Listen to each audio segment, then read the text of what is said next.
Well, thank you, Mark Paul. I'm off the hook.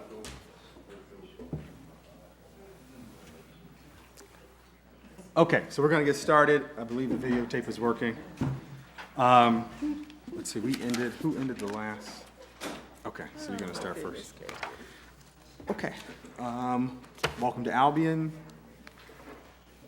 Thanks for coming, Megan. I get the honor of the first question. So please outline your reasons for wanting to be the next city manager of Albion.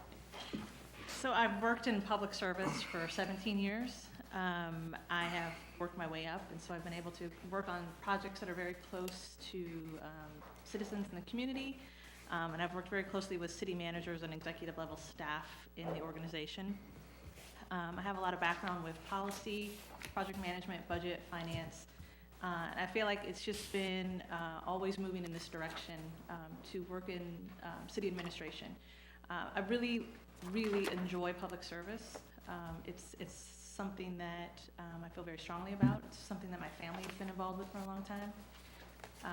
And to be in the Midwest, to be in a small community, to be able to help shape the direction of that community and move that community forward is something that I'm really passionate about. And I feel like Albion is already moving in the right direction. And I feel like there's even more that can be done, and I'm excited to see where it goes. Thank you. Good morning, Ms. Megan. Good morning.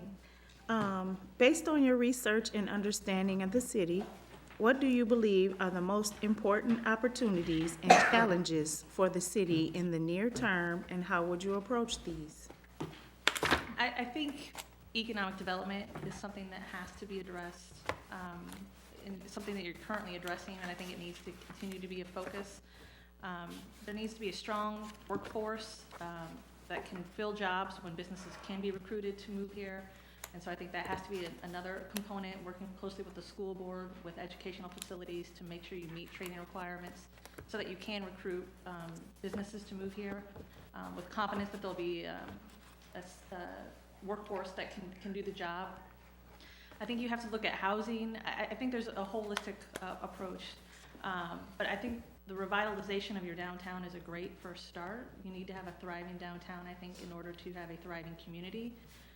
But you can't overlook the neighborhoods. Neighborhoods are the heart and soul of the community. They're the folks that are working here, living here, paying taxes here. And so I think you have to be able to have housing that's affordable for your workforce. You need to have jobs that are available for your workforce. And then there needs to be a quality of life in your community, and that's a longer term project. And that includes having sound public safety, public health, and then there has to be additional things that make this community enjoyable to live in. Those to me are the basic tenements of what you want to have is the community is safe, they have safe drinking water, all those things that go with public health, public safety. But then there has to be more than that to attract people to move here and to stay here. And that includes jobs, that includes quality of life, parks, recreation, events, those types of things. And so I think in the short term, you make sure that you shore up any deficiencies that you may have. Like I said, in public safety or public health, I'm not indicating that there are deficiencies. I'm just saying if there are, you shore those up. And then you move forward with a plan long term to make sure the community is growing in the right direction. Thank you. Good morning, Good morning. Ms. Duffy. How are you? I'm doing well. How are you? Good. Thank you for coming in to interview with us. Question number 3. If selected as a city manager, please tell us how you would approach building trust and respect of the employees and the community. I have worked for good city managers in the past, and I've worked for not so great city managers in the past. And it's important that you learn from the good as well as the bad on how to treat your staff, move forward with your staff. I think it's important that you make sure that your staff have the right tools, the right training to do their job. It's important that you trust your staff, that you have the right people in the right positions, that you get feedback from them. I may have a lot of ideas, but I don't want to operate in a vacuum. It's important that you surround yourself with a strong team, people that you can trust to give you feedback and ideas. And so I would have very open communication with my team, with the staff. It's incredibly important that they know that they are supported by me, that I will have their back if we can justify something that's been done. And if we can't justify something that's been done, then we have to own that and make sure that the community knows that and move forward from that. Regarding the community, it's along similar lines. I think it's great to have community-wide meetings, town hall meetings, whatever you want to call them, so that the community has an opportunity to hear from city manager, from staff, from city council, if that's appropriate, to know what projects we're working on, to give status reports of what's going on, allow them to ask questions so that they have familiarity with what's going on and they have confidence with what's going on. It really just needs to be open communication both ways. I feel like that's the only way that you can successfully manage a community and a staff. Thank you. You're welcome. I do have the next question.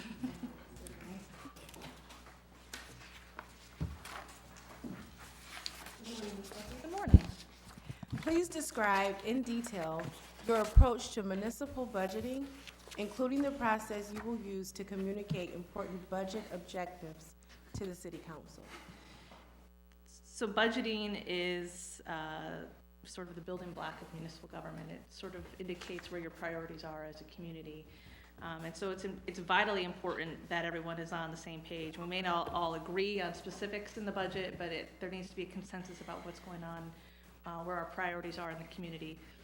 For me, when you put together a budget, there's more than one way to approach it. For me, I think you start with what you have. You look at the budget that you currently have, you look at your revenues. Are there ways to expand on the revenues? Are there ways to grow the revenues without putting too high of a burden on the taxpayer? You look for additional revenue sources where you can. You look at expenses. You certainly don't ever want to cut a department to the point where they cannot effectively do their job and provide services to the customers in the community.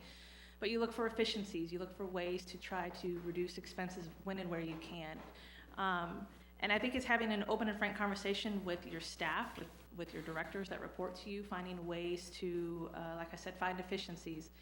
As for communicating with city council about the budget, I think it's vitally important that you have regularly scheduled meetings with them, workshops that are separate from a city council meeting, so that you can have a more informal, frank conversation with them, walk them through some of the issues, the concerns, the ideas, and make sure that everyone understands the challenges that we might be facing. I've never put together a budget where there weren't challenges. There's always going to be a challenge.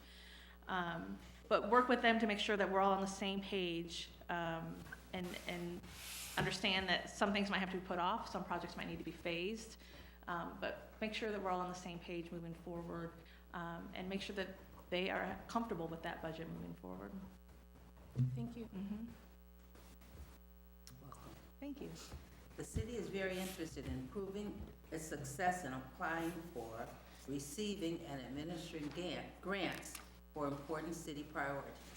Please provide your experience in administrating grants and how you would approach implementing a successful grant application and management plan for the city. So my grant management experience is, it's touch and go. I have some experience in some areas and less experience in other areas. So for example, when I worked at the city of Savannah, it was not uncommon for me to be part of a group or a team that was putting together a grant application for a project. And so I would be responsible for a component of that application, but not necessarily the entire application. And then conversely, oftentimes we would get a grant that I may or may not have been involved in the application, but I would have a role in monitoring that grant, overseeing that grant. I think when you're talking about grants, there are a lot of hoops you have to jump through, and there are a lot of, I's that have to be dotted, T's that have to be crossed. You're getting money from an entity, typically a federal or state government, and there are strings attached. There are, performance measures that have to be hit, things of that nature. You have to make sure you document every penny that you spend, because you open yourself to a risky situation, a nightmare situation, quite honestly, if you get audited, and you find yourself in trouble of losing grant funding. So I think it's a team effort. I think you put together a team to apply for the grant. You make sure that you cover your bases. You assign someone to be the lead in managing that grant, but certainly you have to make sure that you have input, you know what's going on, that you're kept apprised of what's going on, and you always make sure that you have the documentation to back up any expense, any any portion of that grant so that you can justify it to whatever entity is giving you that money.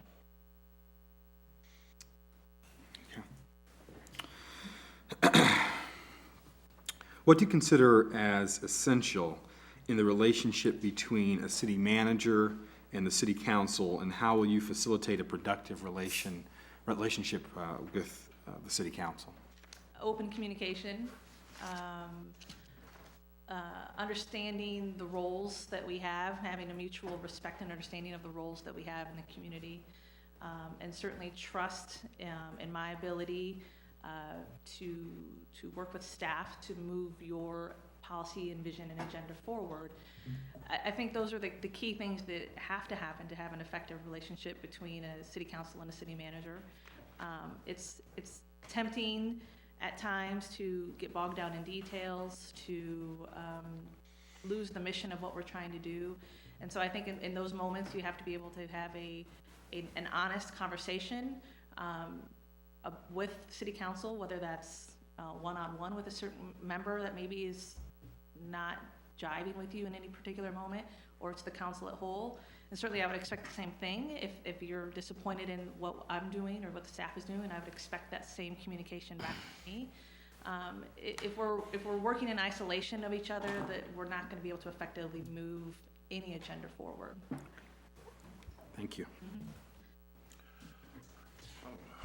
What do you see as the city manager's role in communicating with the press and public? And how specifically do you plan to be successful in communicating with our community? So I think when you talk about communicating with the press, that is obviously, I think, a portion of the city manager's job. I think where you have to be careful, and I think where I would want to get some advice from this council is oftentimes members of the public want to hear from the city manager, and sometimes they want to hear from their elected officials. And so I would want to make sure that there's an understanding between your body as well as myself as to at what point is it appropriate for me to speak to the press, and at what point is it appropriate for you or the mayor to speak to the media. I don't want to insert myself where I'm not necessary, where I'm not going to be able to convey to the public what is important or necessary. I believe I could do that. I think I am able to communicate well and effectively. But I don't want to overstep my bounds and speak for the city council in a way that I should not be speaking for the city council. When communicating with the public, I think the public needs to know that they can come to the city manager with questions, that they should be heard, that they should expect to be heard and listened to. We may not agree with the way forward. I may not agree with their position. They may not agree with mine. But my goal is to be able to explain to them where I'm coming from, where the city council is coming from, where staff is coming from, so that at least if they're not totally on board, they're at least comfortable that we have an idea of what we're doing and where we're going. And so I think, again, communication is so key in those types of moments to be able to listen and hear each other, even if we don't agree. Thank you. Please describe the process you would utilize to recruit and select talented staff with attention to making sure the candidate pool reflects the diversity of our community. So I think depending on the type of staff that you're trying to recruit, I think if you're talking about management level, executive level staff, I think they tend to have professional affiliations that are usually a good starting point. So if you're talking about city engineers, you're talking about police, fire, there typically are entities out there that are a good starting point for recruitment. You certainly want to make sure that you have a clear job description, an expectation of what you're looking for in staff. I think when you interview staff, again, I try not to do things in isolation. I would like to put a team together so that you can get feedback from people across the organization about the person. And a lot of times you can get 3 or 4 qualified people for a position, and it's a blessed thing to have to have that many people to choose from that are appropriate and qualified for the position. A lot of times it comes down to who's going to be the right personality fit for our organization, who can fit into this organization and help move it forward. And that's sometimes an undefinable quality. And so I think that's why it's so important to have other people with you so that you're not making that type of decision in isolation. But I think starting with trades, professional organizations, And then looking locally as well to see if there's local talent that we can tap, and really encouraging folks to apply and try to make sure that our organization reflects the community. Thank you.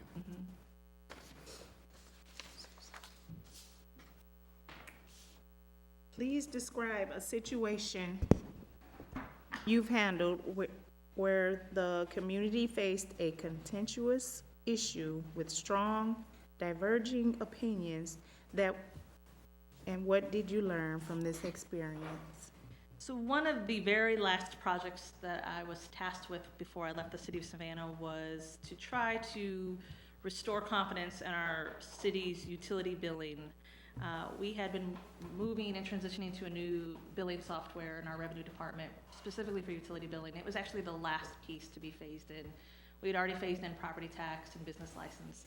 But for a perfect storm of reasons, it was a disaster rolling that out.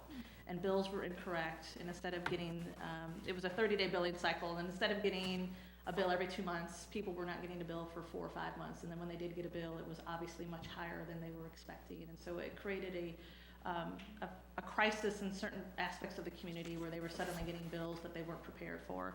And understandably, we lost a lot of confidence in the community about whether or not we, as the city of Savannah, could adequately bill for utility billing. And so I was tasked with monitoring we decided to go outside the city to bring in a third party to do a review. Again, we wanted there to be some independence to that because we were concerned that if my department as internal auditing had done a review, that there would be concern in the community that it was a one-sided review, that we were sort of trying to prop up the city and not give an honest, independent review. I felt confident we could have done it, but I understood that concern. And so we went out and we got a third party, and I monitored that process. It was challenging and it was painful at times.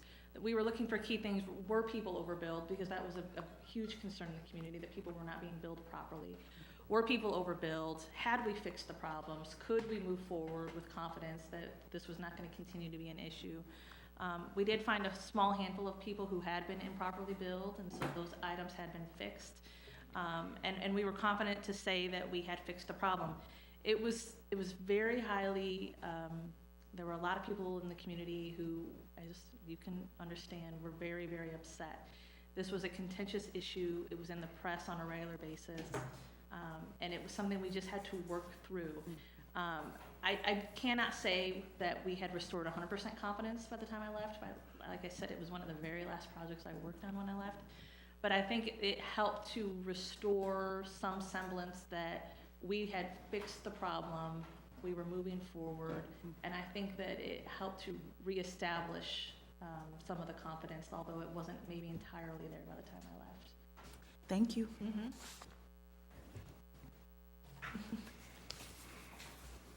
Can you please describe a situation when you disagreed with your governing board, and how did you approach that difference of opinion and explain the final result of the situation?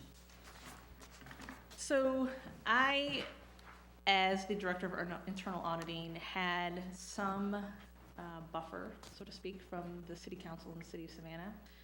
Our city manager felt very strongly that staff needed to be allowed to work without too much undue influence from city council members. There was one situation, however, where, and it's tied to the one we just talked about, where it was inevitable that I was going to be involved with city council to give updates on this project where we were trying to restore confidence in our utility billing system. And so I had to give you a presentation and update a status report on what was going on. There were city council members who understandably did not feel we were going far enough, did not believe that the report we were going to provide at the end was going to be sufficient enough. And so it was really a matter of walking through them, all of the points in the scope of work that we had established with that third party, trying to allay their fears that we were not going to look at certain aspects that they were concerned we were not going to look at. And really just show them, these are our deliverables. These are the things we expect to have from this report. If we don't have them, then we can go back to this third party and we can request them to take another look. It was a challenge to try to get them on the same page, because quite honestly, the entire city was sort of understandably upset with the situation, including our city council members. They eventually got on board. I think when the final report was presented, there were 9 city council members, including the mayor, and I think there were only 2 who still had concerns that the system was not up and ready to go and things were still not correct. But I think showing them the process, walking them through it, making sure that there was a fallback position, that there were things that we could do if for some reason we didn't get what we needed, that there was an avenue for us to go back and try to find that information, get that information. It helped allay some of the fears and concerns that they had. Mm-hmm.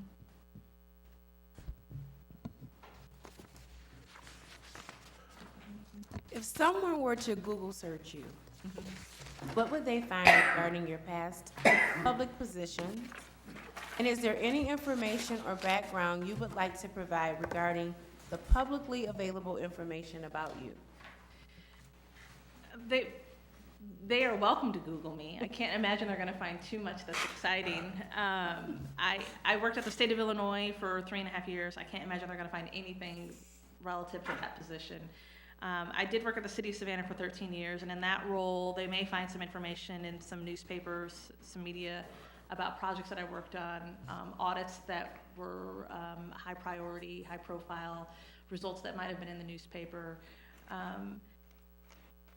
There will be some information out there. I'm comfortable with all of it that's out there. I can't think of anything out there that would send shivers down my spine or make me terrified to speak about. I feel like I have always tried to be ethical and honest in everything that I do. And so I have no problem speaking to the media, speaking to the press, putting information out there. As long as I feel like I have solid information, I can justify the information, I can explain the information. It's not a concern of mine if that information then gets out to the press. Now, that's not to say I haven't been misquoted in a paper or an article. I think that goes with the territory, and you sort of get frustrated in that moment, and then you just have to let it go. But I can't imagine that there's anything out there that would shock me. Thank you. You're welcome. Community involvement is important to the city. Please describe how you would plan to personally become involved in the community. So I think it's so key for whoever is working in this position to become familiar with the community, to be involved with the community, whether that's volunteering with different organizations, whether that's going to different meetings, getting involved with different organizations. It's important to be somewhat visible. Not only do you want the community to know that you're interested, you're invested in your community, but you want to be available to them so that they have an opportunity to speak to you about concerns or questions that they may have. Maybe they want to tell you something that's really great that they think is happening at the city. And I think it's important that you have a fairly visible presence in the community, so that you can be aware, you have an opportunity to speak to the individuals that work here, that live here, and that they have an opportunity to speak to you. And so I would foresee myself being involved in various civic organizations, visiting different churches to see which ones may ring a bell with me. Certainly being involved in attending festivals or community events, and just really trying to become an integral part of the community.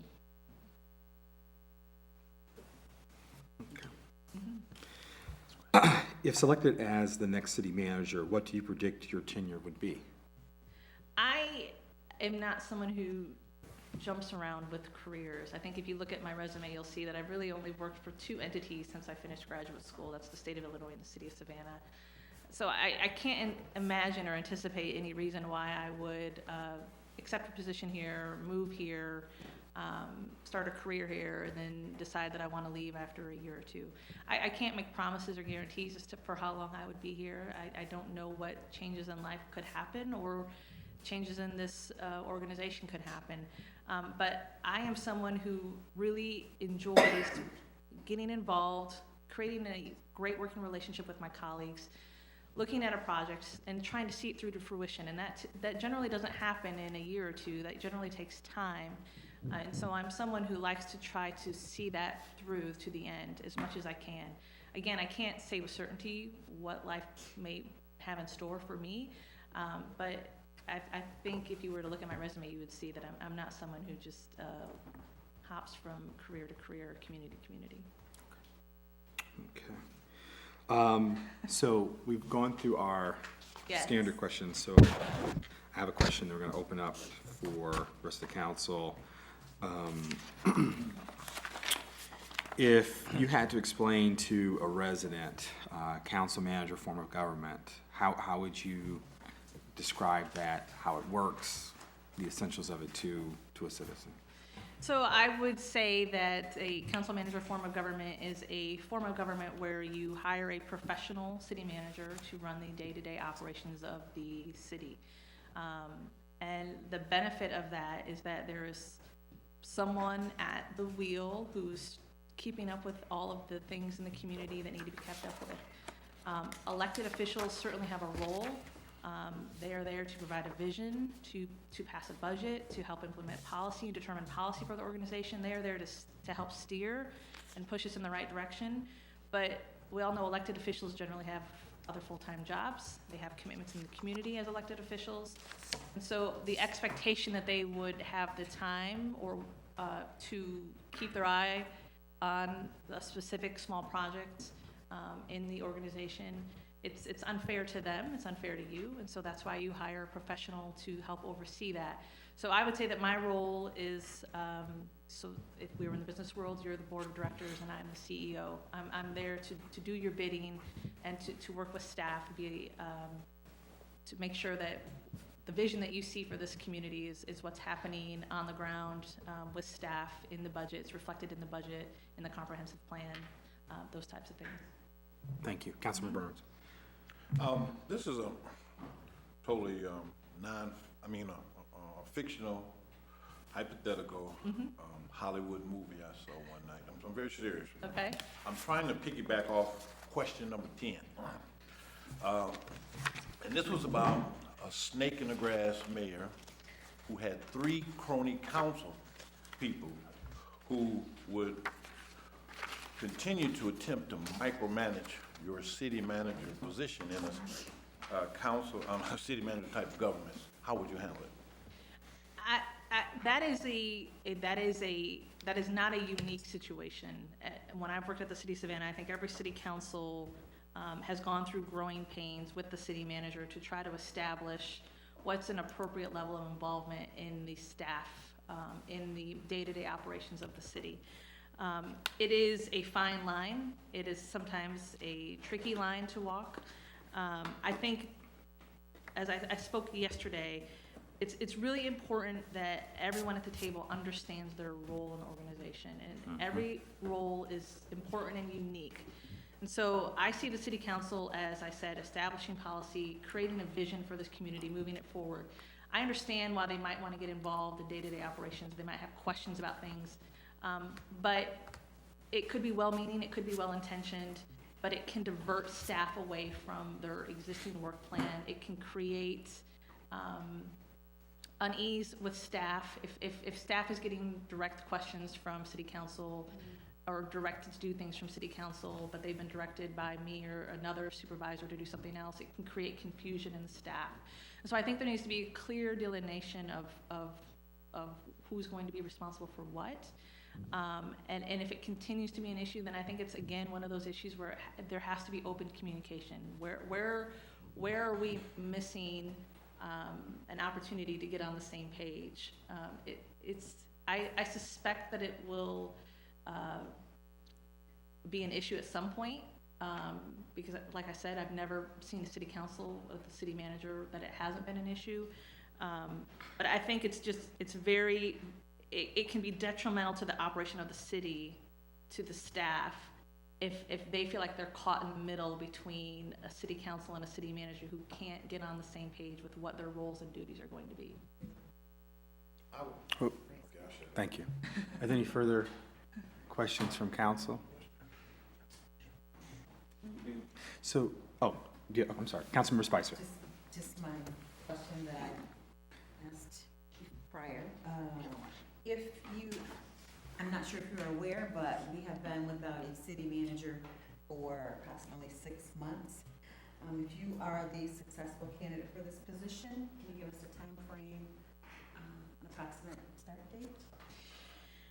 So, as you know, I'm currently not working. I moved back to Northern Illinois late last year. My parents were not in great health, and so that was a personal decision that I made. I want to be in the Midwest. I want to, like I said, be working in a small community. It was important for me to be closer to family. And so I have a lot more flexibility perhaps than maybe your typical candidate about when I could start. So I would say I could probably start sooner rather than later. I don't have a definitive date, but I think that would be something we could work on and get wrapped up very quickly. Thank you. Mr. Vitrano. We do have a few more minutes with this candidate, so I'll provide an additional question. How would you describe your leadership style? Please identify both strengths and weaknesses related to your leadership style. Yeah, so it's tempting to want to take the ball and run with it yourself, because you have a vision, you know where this needs to go. It's tempting at times to just try to take it and do it. And that doesn't always serve the point, it doesn't serve the organization. It's really important to make sure that you delegate where you can delegate, that you involve your staff where you can involve your staff. I try to be a consensus builder as much as I can. I like working with a strong team, a team that will be honest with me and give me fair feedback. Because I'm not always going to have the best idea at the table. In fact, probably most of the times it's going to be a collective idea. Somebody comes up with an idea and then we build off of that. That's the best way to move forward. I think that's sometimes I have, I would say a weakness is sometimes my nature is to try to take it and move it myself, because I feel like I can move it quickly, you know. They say if you want to go fast, go alone. If you want to go far, go together. And so I try to take that approach and not get too bogged down and mired in my own way of seeing something forward and making sure that we're all collectively together moving it forward. Councilmember Lawler.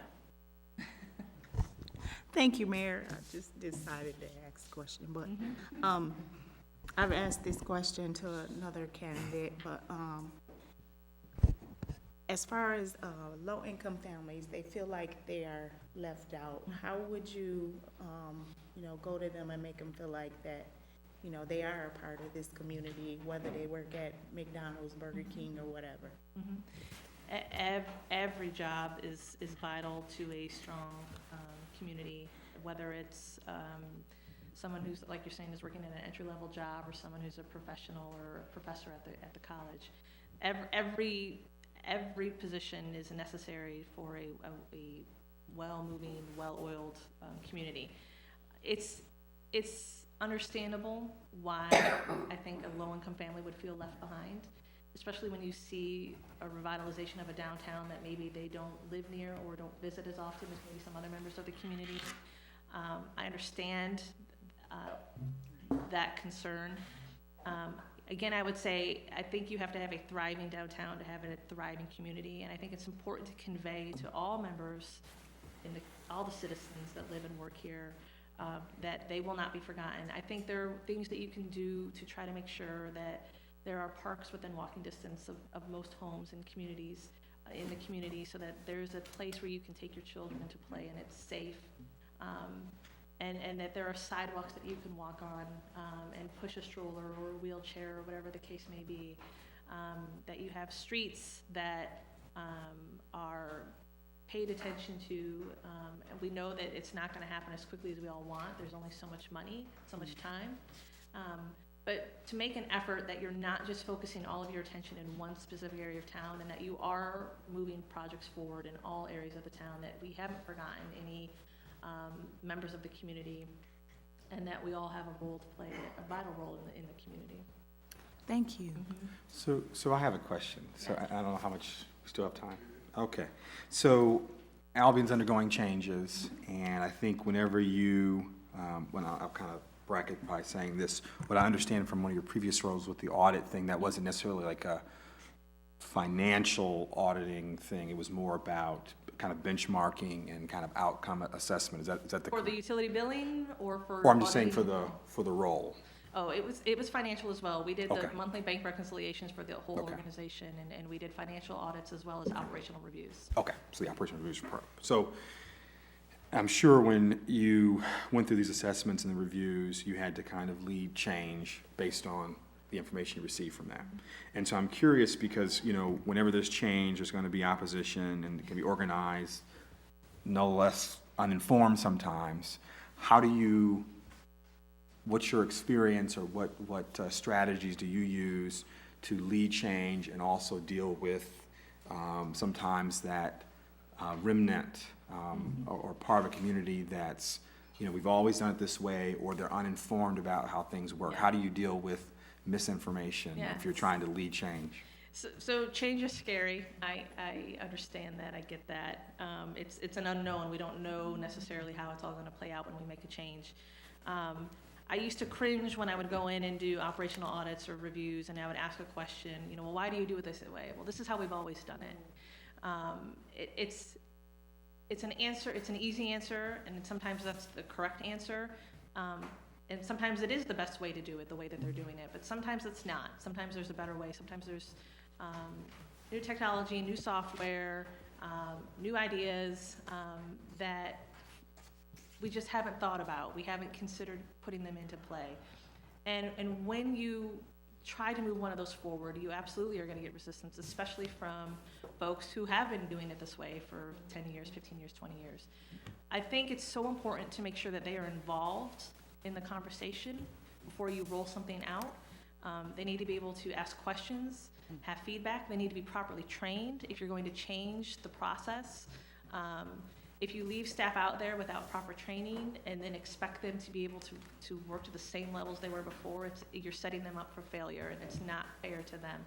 And so I think you have to be very aware of that. And so I think you have to plan for that. I think you need, like I said, anyone who's going to be involved in the change, who's going to have any role in the change, and certainly anyone in the community, honestly, but if they're going to have to change their operations, the way they do things, they deserve to have some part of the conversation of how that's going to look. What's the timeline for this? How's it going to look? What is my role going to be moving forward? It's really important to try to bring people with you instead of trying to drag them behind you because you did not do the work at the front end to make sure that they were involved. Thank you. Councilman Law? Thank you, Mayor. I've asked this question already, but I'll ask you. If you have done your research on Albion, we have annexed. We do have a K-5 in Albion, but a lot of buses come in, a lot of buses go out. Some of our kids are bused to different places. With Albion being the way it is as far as our schools, how would you market Albion for people to come here and there's only a K-5? So I'm not as familiar with the school system. I have some familiarity with the setup. I knew that the high school was not located in the city.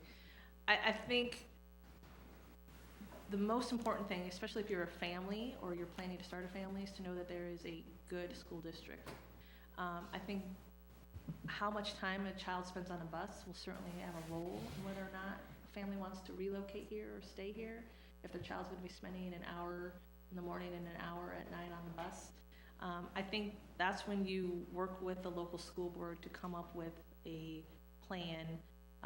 And are there ways that you can provide, work with the school board to provide after-school programs? Is that going to help a family so that maybe their kid doesn't have to ride the bus and they can stay at a school or a center where they can get tutoring or have planned activities, and then the parents can pick them up if that's going to be easier for them so that they're not sitting on a bus. I think you have to have a strong school system, or you should be trying to implement or move towards a strong school system if you want to maintain families in your community. That's one of the things people look at when they move to a community. Is the school good? Is my kid going to get a good education there?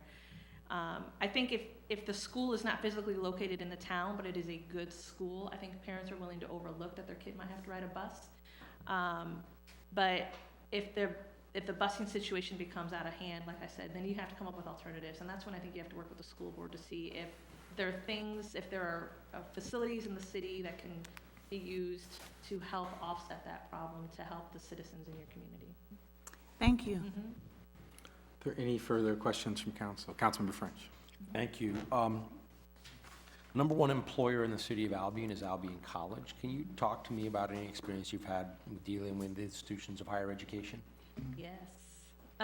So the city of Savannah, Georgia has a few college institutions.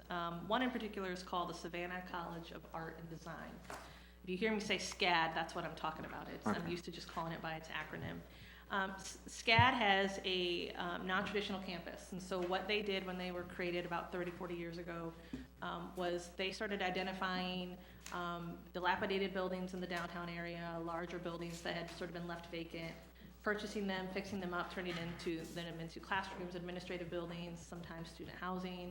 And so they do not have a contiguous campus. Their campus is sort of dotted all over the historic district of Savannah. And so what that means is they have a large footprint in the city of Savannah in the historic district, which is one of sort of the key aspects of that community. It can be a challenge at times because SCAD has a lot of power in the community. They have a lot of money in the community, and they have done great things in the community by revitalizing buildings and neighborhoods that had fallen on hard times. There are segments of that community in Savannah who resent how much power and money that SCAD has and how much influence they may have over city council. And so there was frequently a sort of tug of war between finding that right balance between how much influence does SCAD have, knowing that they are a large power player in the community, that they have done great things in the community, but not letting them sort of overtake the vision and focus of what the organization needs to be. That is a constant, there's no one solution for that. It's a constant way that you have to work to find that balance. I think when you're talking about Albion College, they clearly have done some great things as well in your community. I can understand why there might be some concern in some corners of Albion that they maybe have too much influence. It's something I saw in Savannah as well. I think you have to always put your citizens first. And if Albion College comes to you with a great idea and it's something that will mutually benefit the college and the students as well as the community, then I think it's something you look at and you try to move forward as much as you can. If it's something that unduly is going to impact the community in a not great way, particularly in the long term, I think you have to protect your citizens, you have to protect your organization, and you have to be willing to tell them, no, we're not going to do that. And so I think it's a constant search to find that line and to find that balance. Thank you. With that, we'll end with that, but thank you so much. Thank you guys very much. And best luck, thank you. Yeah, I'm gonna, yeah, you know, 'cause I hate that, 'cause you didn't tell me about it.